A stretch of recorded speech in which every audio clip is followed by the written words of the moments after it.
Today on the channel, we'll check out from Mattel's He-Man and the Masters of the Universe cartoon collection, Shadow Weaver.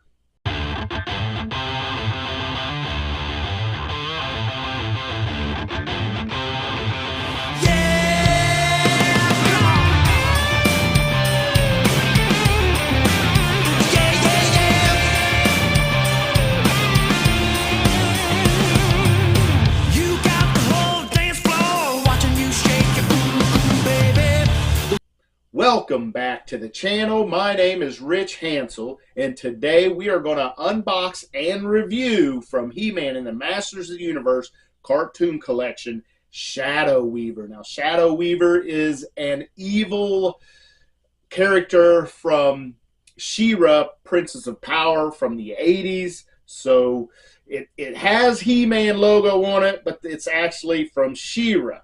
With all that said, this line, this cartoon collection, 80s, kind of 1980s He-Man inspired line is coming to a close. They are changing it up. They're going to the 2000 He-Man and the Masters Universe cartoon collection. So I got into these hot and heavy. I've gotten every single action figure from this line.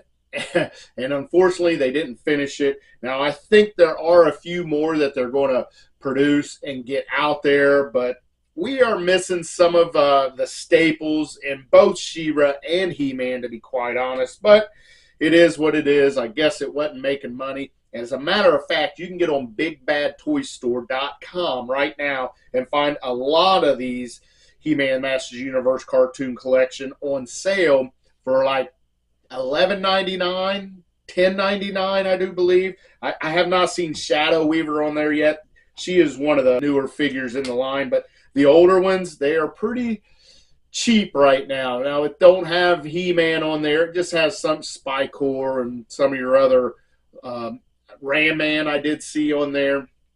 So not all of them, but there is some. So if you want to get into that right now, or you're missing a few of these from the line, you can get on Big Bad Toy Store right now and get them almost $10 off. But let's go ahead and check out this Shadow Weaver. I love the packaging on here. I love the way they stayed the same. They did change it up slightly, but the card back stayed the same size. The blister stayed the same, so it was pretty cool. Up here, we do see the 40 years of Shera hologram right there, which is cool that they put that on there. It says He-Man and the Masters of the Universe, Shadow Weaver, evil mistress of dark magic. That's right.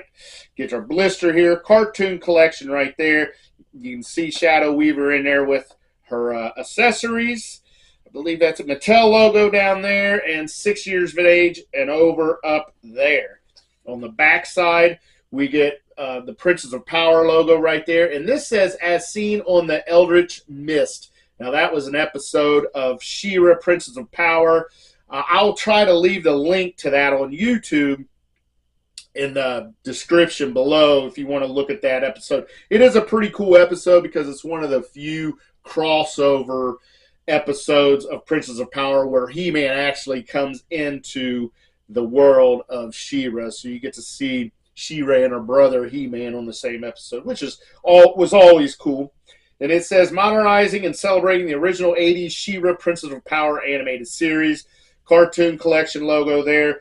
It does say includes Eldritch Book of Spells, twist into powerful battle positions. Our crossover is Bo, our Shadow Weaver, which we have here, and Whiplash. I do have Bo and Whiplash unboxed on the channel.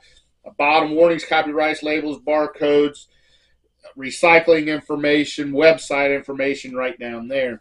I am going to cut my trap door at the bottom, lift that up, and pull her out that way because I do keep my packaging. I do not want to double up on this. Now, with them being as cheap as they are, I probably could have doubled up on them. But, you know, it is what it is. I really loved He-Man when I was a little boy, and I wanted to get the Origins. By the time I had started collecting, the Origins was already hot and heavy. As a matter of fact, it was slowing down. That was a line of He-Man from Mattel, and based on our He-Man action figures. So I didn't want to get in that and try to get all the old figures. So in the beginning of my collecting days, action figure collecting days, the cartoon collection came out, and I said, well, what a better time to get in the He-Man line than cartoon collection. Again, it did cut it short, so kind of disappointed in that. I'm not going to get into that newer 200X He-Man series. I'm just not going to do it. It's not for me. It is what it is, so we're stuck with what we have, and that is Shadow Weaver right here, or one of them. So let's reach into here. I got my trapdoor cut. I'm going to reach in, grab her plastic coffin, pull it, see if we can get her out of here. Oh, I may have to cut a little more up. There we go. Pull that up. And there she is. And that's what you're left with. It's, of course, damaged down there, but I can pop that plastic coffin with Shadow Weaver back up in there. And if I want to display her on a shelf in her package or on a wall, I can. I don't know if I will, but I do have my packaging. If I ever decide to get rid of this line, instead of just having the action figure and the accessories, I can sell it with the packaging. Even though it's damaged, people will want that packaging. So, oh, in here, I guess I should pull this out. There is a mini comic with these figures. Now, I did hear on the new He-Man 200X cartoon collection line, they are not doing a comic.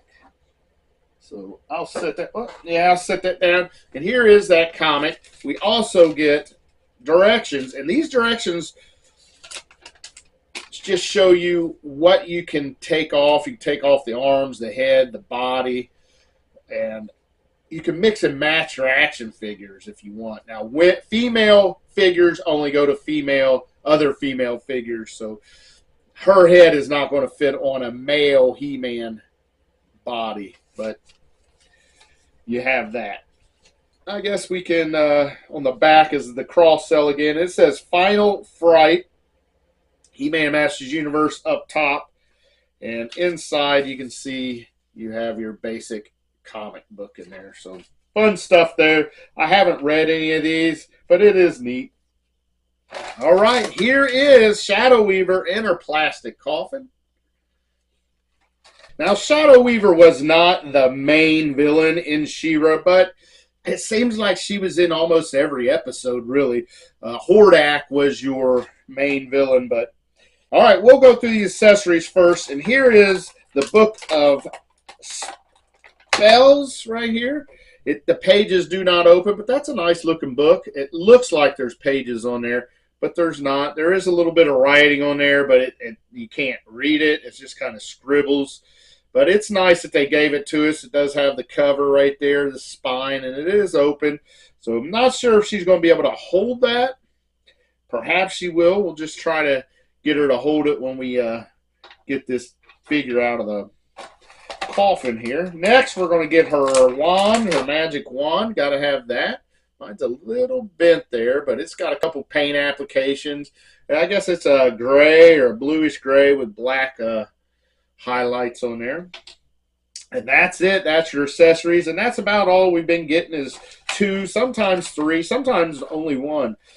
Okay, we are going to flip her over and cut the ties out. I may be able to get to them easier from the front, I'm thinking. Get them from the back.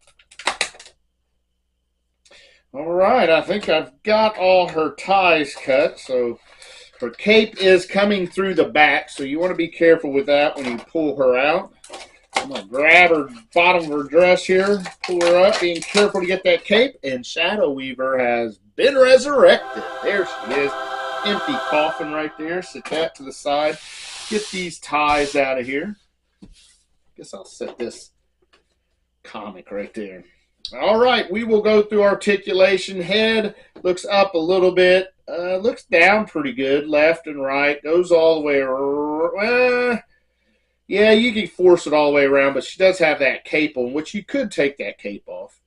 Shoulders go all the way around. She does have a single hinge in that shoulder right there. Single jointed elbows. They are pinless. They do rotate at that elbow. She twists at the waist. There is no leg articulation because she has this dress on. The wrists do articulate sideways and up. The right hand is up and down, and the left hand is this way. That is it. Underneath, there's not much there. So kind of not a lot of movement, but with this dress on, you didn't need it. The cape will be removable, which I don't know why you'd want to remove her cape because she always had it on. But let's see how easy is this. His head pops right off. So there's what I'm talking about right there. And you could pop that back on and have Shadow Weaver without her cape. Of course, we definitely like it better with it on. That's how we would display her. I'm not sure if I'm going to display all my cartoon collections. I'm just disappointed that they stopped the production of it. All right, let's see if we can get her wand in her hand. Here she goes. She got her wand. And what about the book now? The spell book. She can hold it. So there she goes. She's holding her spell book, reading out of that. Looks good. I like it. Shadow Weaver, a great character in She-Ra, Princess of Power. Again, it's kind of the wind's taken out of my sails because of this stopping this cartoon collection line. But I did have fun with them. I think they're very good, very special. But it is what it is. Mattel must not have made money off of them, but they got me. They got me, and I spent a lot of money on these guys. But I'm happy I have my collection. I just don't have a lot of room to set things up. What do you think about the cartoon collection, He-Man and the Masters Universe line going away? Is it something that disappoints you or didn't get into it? Let me know in the comments. Again, I'll leave the link to the episode of Princess of Power that has Shadow Weaver in it, the one that they spoke about on the back of the box. But for Mattel, He-Man and the Masters Universe Cartoon Collection, Shadow Weaver, until next time, oh yeah.